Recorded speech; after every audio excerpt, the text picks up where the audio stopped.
Hi guys, my name is Desiree. I'll see you in the barn today. Oh man, today is Vet and Farrier Tuesday. We're trying to get everything going before it gets hot today. So we did some x-rays to see where that horse is at. So we're going to go with his plan and see what from there. And then we also have an owner surrender that came in last week. So we did x-ray on her last Friday and we're going to treat her with some late paint because she has a little soft tissues on her front knees, left and right, and then back hock as well. We also have dentals. We're gonna do 3 dentals this week, so we're gonna see how that goes and get their filed up and then get them assessed, get their feet done and go from them. And then other than that, we've been busy. Biggest news, we got an update with our sweet little baby Angel that happened last week. She is doing great. Sadly, we had to remove her ear. Her ear was super swollen because her mom was stomping her ear. The hospital found magnet and that's really affected. They treated her really well and started her new medication, and she has a ear list. So she has 1 ear,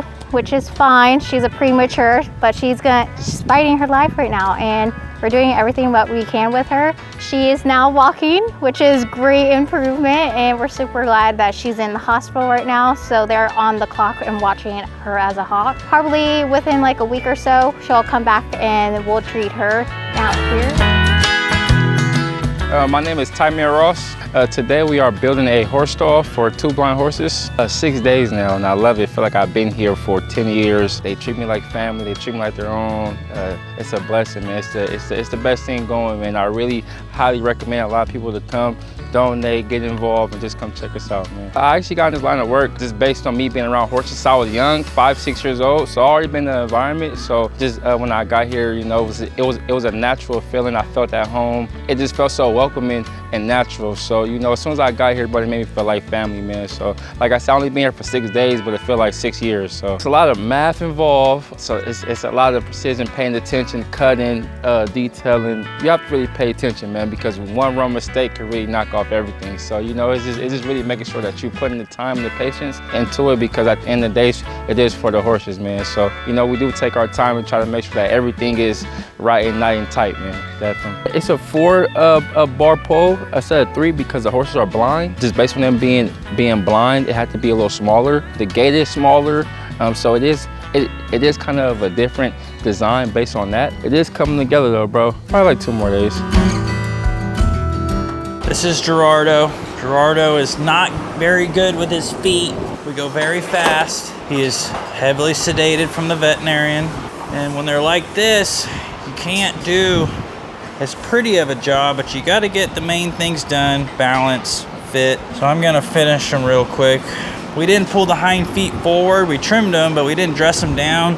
He does not like that. So we're gonna do a quick finish. Normally we'd hoof gouge and all that, but we're kind of fighting time with sedation on this horse because at any minute he'll kind of like to wig out. So when you do horses like this, you do the important things first. And if he cooperates, you know, we can do the polishing and do the cosmetic things. So I'm gonna come in and just get the foot down to the shoe. I'm gonna round the foot back. Normally, no, I do more with my wrasse just now, but we're gonna get him clinched. That way the shoe's on. Just in case he says, I've had enough, at least we know the shoe is clinched and it's not going anywhere. Okay, now he let us do that, so I'm gonna come out here and do a little bit of cosmetic things. Shine the foot up, get the foot just dressed to where I want it. He actually did pretty good. We got to give him a decent finish. And Gerardo is on his way. Thank God for drugs.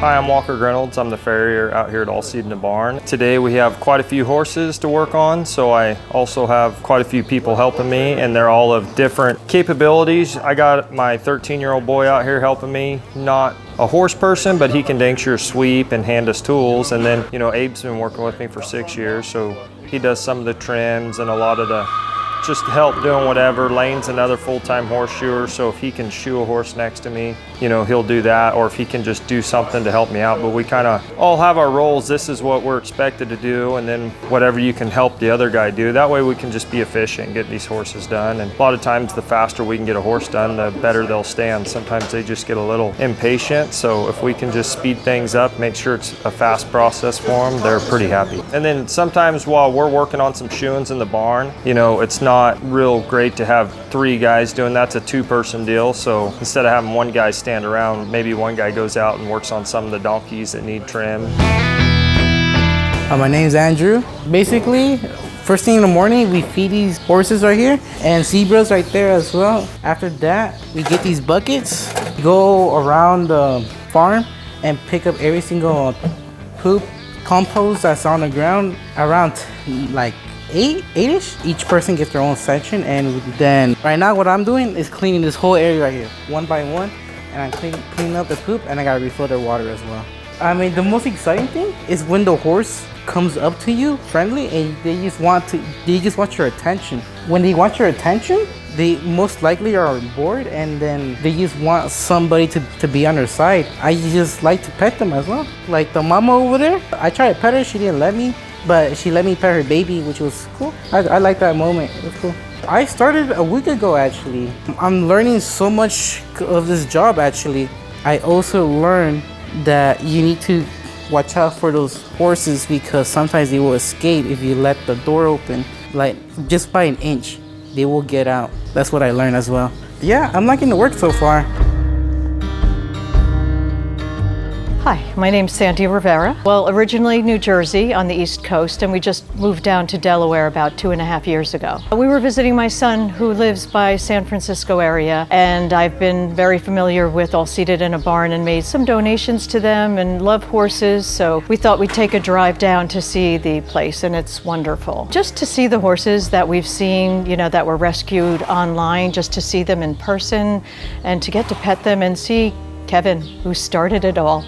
We love him. It's just been a very good experience. Well, I have loved horses my entire life. I remember when I was in 4-H, I did a speech or a report about how they would be killing the horses for dog food, and I had a whole poster set up and everything. And since that point, I've always loved horses. I got my first horse when I was about 40. He passed away 3 months after I got him. Then threw out all my horse stuff, and my husband was going into the garbage, getting my saddle out. And 6 months later, I got another horse, and then my daughter was interested and she started riding. I just had a love for horses, and it's a shame. I call it the Black Beauty syndrome, how they go spiraling downward to a not good place, and it's just such a sad thing. Well, I don't think a lot of people realize what happens to a lot of horses once they've reached their worth, and if they are outgrown, people just send them to auctions thinking that somebody else will buy them and give them a good home, and that's never the case.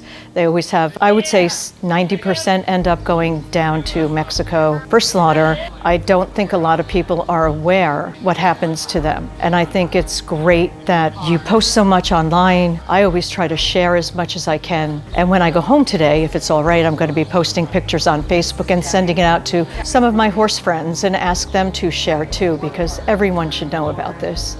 It's a very sad story. They all seem so gentle and kind, and I think when an animal is rescued from a very bad situation, they almost recognize that and just become so grateful for where they are and how they're so sweet. They let you pet them, even the zebras, you know. It's good to see, and it was just great seeing Kevin, the start of it all. This pen's very important. They're all important, but because it's a standalone pen, it has its own corner. You know, we're in the summer, so it's really hot. We're hitting 105, 110. The biggest things we've noticed is the orientation of the sun, and the shelter is very important. So I just came up with a quick design where I'm able to angle it down right here, where when the sun is setting in the west, they'll still have decent coverage during that time and just keeping them cool throughout the day. So that's the major change in this design. And also it's big, they're blind. I didn't want posts in the center, so I went along and reinforced these posts, made sure I had an appropriate span, and just big thing, no post in the center for anything for them to run into. This was the reveal. Looks like they're loving it. They're gonna get a lot of attention. It's gonna be the first pen anyone sees when they first walk into the barn, so I think that's really special. They're gonna get all that needed attention, so I'm really excited for them. They look great in there.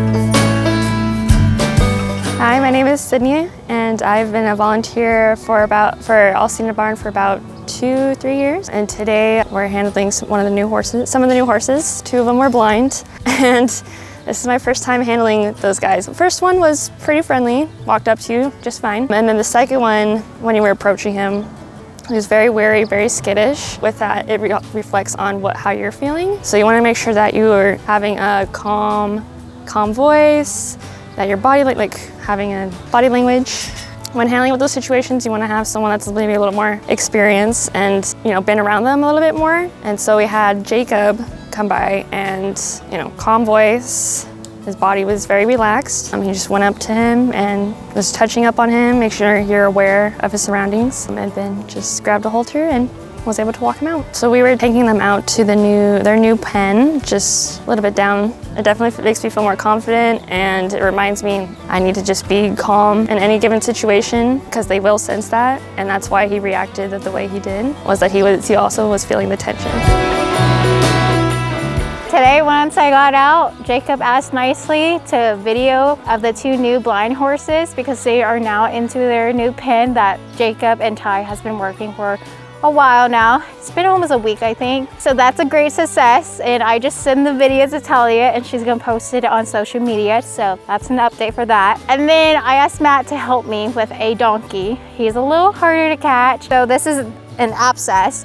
I've been working with him for 2 weeks. Most donkeys are really not fun to deal with. It's for our safety, their safety, and get them going. Advertising helps with the abscess, so that's what I did, and we just did a vet wrap to cover all the dirt out, and then some sticky stuff, and just to help secure so the vet wrap doesn't get off. So that's what I did. And then I just have another abscess to do, and then I need to grab a donkey that needs to be clean. So I'm gonna bring a donkey up here and doctor him today. Just trying to catch up because I got out a little early. So the donkey that was assisting, his name is Yogi. He's just so sweet. I think he's a month old. He just loves center attraction just like any other baby. He was in our corner while we were trying to abscess the other donkey. He's just so chill. His ears were flapped. He was like, oh, what are you doing? So it's kind of cool because the baby donkey just wants to be interacting. Sally, to tell you, those donkeys are adopted, the 2 babies, so they're going to great homes. The best way to support us is always through donations, whether that be product that we need or monetary. And you can do that by joining our Patreon, going to the website, or visiting any of our social media platforms for links on the best ways to help us.